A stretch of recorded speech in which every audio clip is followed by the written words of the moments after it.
हमारा पहला क्वेश्चन है, किस राज्य में पुलिस ने महिलाओं के लिए स्त्री नाम के कार्यक्रम की शुरुआत की है? ए महाराष्ट्र, बी तमिलनाडु, सी उड़ीसा या डी तेलंगाना। तो हमारा सही आंसर है डी तेलंगाना। तेलंगाना में हैदराबाद पुलिस ने महिलाओं के लिए स्त्री नाम के प्रोग्राम की शुरुआत की है। हैदराबाद पुलिस ने सिटी सिक्योरिटी काउंसिल के साथ मिलकर महिलाओं पर हो रहे घरेलू हिंसा, दुर्व्यवहार के शिकार महिलाओं की सहायता के लिए स्त्री नाम के कार्यक्रम की शुरुआत की है। स्त्री की फुल फॉर्म है she Trump's through respect and empowerment. हमारा दूसरा क्वेश्चन है, हाल ही में किस राज्य ने बाल श्रमिक विद्या योजना की शुरुआत की है? ए बिहार, बी उत्तर प्रदेश, सी असम, डी झारखंड। इसका सही आंसर है बी उत्तर प्रदेश।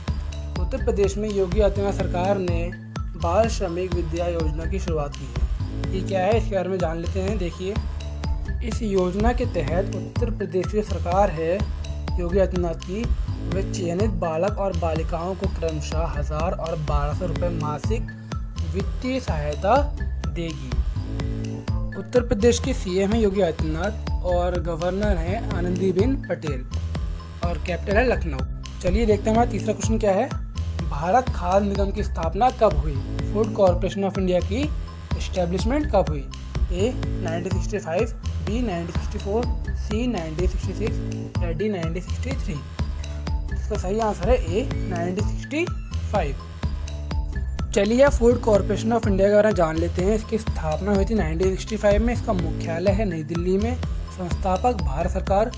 मेनली ये गेहूं और चावल पर काम करती है, उनकी स्टोरेज पर और उनकी सेफ्टी पर। और इसकी स्थापना हुई थी 1964 के अधिनियम के तहत।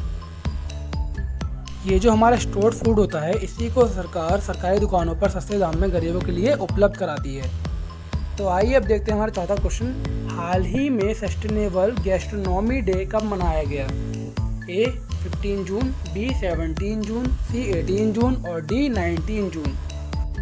तो इसका सही आंसर है 18 जून।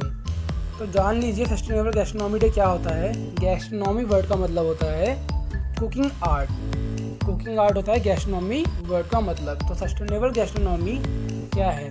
मतलब किसी भी तरीके की क्रॉप को इस तरीके से उपजाना या फिर उसका यूज़ करना ताकि वो फ्यूचर जनरेशन के लिए भी ठीक रहे और कोई इफेक्ट फ्यूचर जनरेशन पे ना पड़े, उसको बोलते हैं सस्टेनेबल गैस्ट्रोनॉमी। तो अब देखते हैं हमारा फिफ्थ क्वेश्चन। हाल ही में UNCTAD की रिपोर्ट के अनुसार किस देश में सबसे ज़्यादा FDI आया? तो हमारे ऑप्शन है A France, B Italy, C Canada या डी अमेरिका। तो सही आंसर है डी अमेरिका।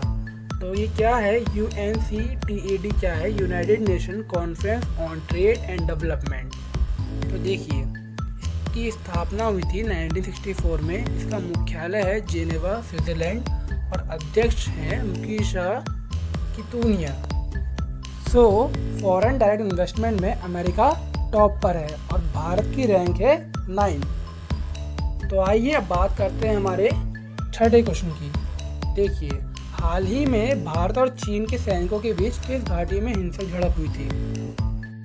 ऑप्शन ए सुरू घाटी, ऑप्शन बी गलवान घाटी, ऑप्शन सी नुब्रा घाटी, ऑप्शन डी रोहतांग घाटी। तो सही आंसर है ऑप्शन बी गलवान घाटी। तो अभी हाल ही में गलवान घाटी में भारतीय और चाइना के सैनिकों के बीच हिंसक झड़प हुई थी, जिसमें हमारे देश के 20 सैनिक शहीद हुए थे। तो देखिए, ये मैंने यहाँ लोकेट किया है गलवान घाटी, ये लद्दाख में पड़ता है। तो दोस्तों, आप चाइना की कूटनीति समझ चुके होंगे। तो मेरा आप सभी से निवेदन है कि अपने देश की सेना के साथ खड़े रहिए और चाइना की जो प्रोडक्ट्स होते हैं उनका बहिष्कार कीजिए पूर्णतः। तो आइए बात करते हैं 7वें क्वेश्चन की। यौन हिंसा उन्मूलन दिवस कब मनाया जाता है? ए 18 जून, बी 19 जून, सी 20 जून या डी 21 जून। तो इसका सही आंसर है बी 19 जून। 19 जून को यौन हिंसा उन्मूलन दिवस मनाया जाता है। यूनाइटेड नेशंस ने वर्ष 2015 से इस दिन को मनाने की घोषणा की थी ताकि महिलाओं के खिलाफ जो हिंसा, जो सेक्सुअल वायलेंस होता है, वो कम किया जा सके या फिर ख़त्म किया जा सके। अब बात करते हैं हमारे 8वें क्वेश्चन की। हाल ही में किस बैंक ने भारत को कोरोना से निपटने के लिए $750 मिलियन का ऋण देने की स्वीकृति दी? ए AIIB, बी NDB, सी WB या D ADB? तो इसका सही आंसर है A AIIB, Asian infrastructure investment bank. इस बैंक का हेडक्वार्टर है चाइना की बीजिंग शहर में और इसकी जो मेंबर्स कंट्री है उनकी संख्या है 102। और इस बैंक ने जब पश्चिम बंगाल में बाढ़ आई थी तब भी 145 मिलियन डॉलर का ऋण दिया था। इसकी स्थापना हुई थी 16 जनवरी 2016 को।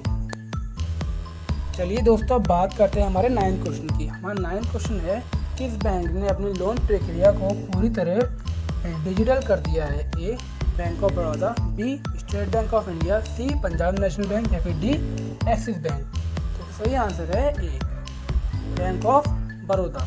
बैंक ऑफ बड़ौदा ने अपनी लोन प्रक्रिया को पूर्णतः डिजिटल कर दिया है। अभी हाल ही में इस बैंक में 2 बैंकों का विलय हुआ था, एक विजय बैंक और देना बैंक।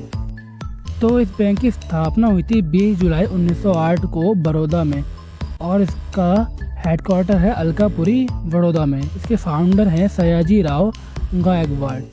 तो इसका जो ओनरशिप है गवर्नमेंट ऑफ इंडिया की इसमें ओनरशिप है 69.2%।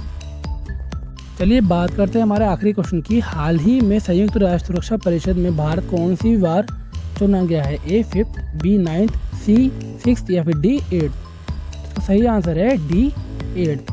8वीं बार भारत संयुक्त राष्ट्र सुरक्षा परिषद में अस्थायी सदस्य के तौर पर चुना गया है। इसके लिए जब चुनाव हुए थे वहाँ पर वोटिंग हुई थी तो 192 वोट्स में से भारत को 184 वोट्स का समर्थन मिला है।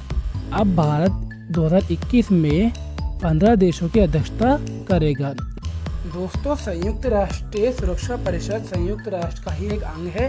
इसकी स्थापना की गई थी ताकि विश्व में शांति और सिक्योरिटी बनाई जा सके। चलिए दोस्तों, अब आपकी स्क्रीन के सामने क्वेश्चन लिखा है, इसका आंसर आपको मेरे को कमेंट बॉक्स में बताना है। आपका क्वेश्चन है, संयुक्त राष्ट्र महासभा के सचिव एंटोनियो गुटेरेस किस देश से हैं? तो आप इसका आंसर मुझे कमेंट बॉक्स में दे सकते हैं। तो दोस्तों, इसी के साथ मेरा आज का वीडियो कंप्लीट होता है। तो अब मैं आपसे मिलूंगा अगली वीडियो में। तो प्लीज़ अगर आपको ये वीडियो पसंद आया हो तो इसको लाइक करें और अगर आपने अभी तक चैनल सब्सक्राइब ना किया हो तो चैनल को सब्सक्राइब भी कर लें ताकि आपको इसी तरीके से इंपॉर्टेंट वीडियोस मिलती रहें। और हाँ, बेल आइकन दबाना ना भूलें ताकि आपको टाइम टू टाइम नोटिफिकेशन भी मिल पाए।